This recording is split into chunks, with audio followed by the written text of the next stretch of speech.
Hi, my name is Alex from APC Dynamics, and in this video, I will talk about consolidations within Dynamics 365 Business Central. First, I'll talk about the setup process, the different companies you need to create, setting up business units, and what to watch out for when setting up your chart of account.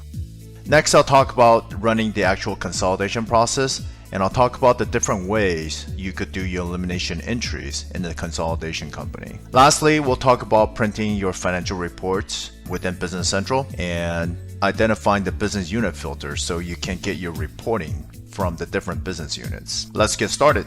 Alright, so the first thing you need to do is make sure your companies are set up. To do consolidations, you need a consolidated company setup, and you will need a eliminations company set up as well. Now, there is a standard procedure for reporting the elimination entries. However, I strongly recommend that you create an eliminations company. That way, the elimination entries can be identified easily. On the subsidiary companies that you will be consolidating from, you have to go to your general ledger account and define the consolidation debit and credit account. This is basically the GL account in the consolidated company that you will be consolidating the transactions in this account to. You also need to define the consolidation translation method. Typically, only two are used, the average and the closing rate. The closing rate would be used on balance sheet accounts, and the average rate would be used on your income statement accounts. You will need to do this for every company that you're consolidating from. Now, switching back to the company that we're consolidating to, you'll need to set up the business units. So let's go to business units. For each of the business units, you need to give it a code and define the company that you want to consolidate from. The default data import method is going to be using database, and company name would be the name of the company that you want to consolidate from. Now, if the subsidiary company is in a foreign currency, you need to define the currency code, and you need to define your exchange rate gains and loss accounts. Same thing with the subsidiary company. Ensure that on your chart of accounts, you've defined the consolidation translation method if you're importing companies that are operating in a foreign currency. We could leave the consolidation debit and credit accounts blank because this is the company that we're consolidating into. To run our consolidations, you want to go back to the business units. And for the business units that are operating under a different currency, you will need to click on that business unit and update your average rate and your closing rate that you would like to consolidate for. If you haven't done so already, you can use a web service to automatically update your exchange rate. To run the consolidation, you would just click on Consolidate, set the starting date and the ending date for your date of consolidation, give it a document number. And if you want to consolidate the dimension entries as well, you will need to click on this Assist Edit and highlight the dimensions that you want to consolidate. In this example, I'm going to keep it simple and not include any dimensions, and click on Next. Click on Next again on this prompt to consolidate all the companies. You're allowed to review the exchange rates and the screens. I'm going to confirm, click on Next, and click on Finish.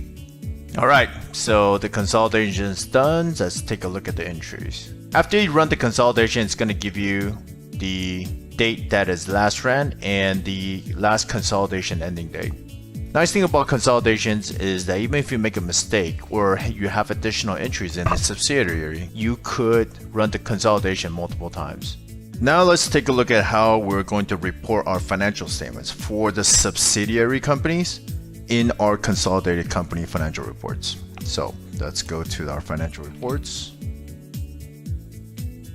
Go to our predefined income statement. Now the column definition, I've created a business unit column definition.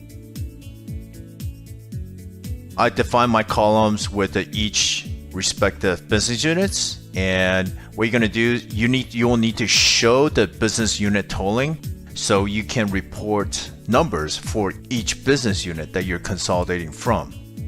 So I'm gonna set my columns so I am only looking at that specific business unit. And for totals, I just want to report entries for all of my business units, so I'm going to leave that blank.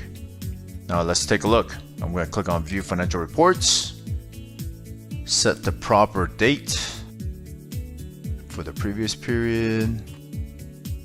And if I scroll up, you'll see each column will only show you the entries for that respective business unit.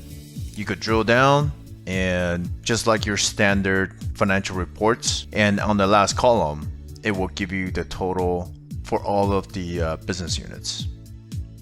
If there's elimination entries that you need to include in your entries, you want to make those entries in the eliminations company. That way, when you run the consolidation, you'll know exactly what those elimination entries are. In Standard Business Central, any general journals that are made in the consolidated company is counted as elimination. We know that's not always the case because sometimes people need to make adjusting entries in the consolidated company that is not elimination entries by nature. And that's it. If you have any questions, please don't reach out to us. Thank you.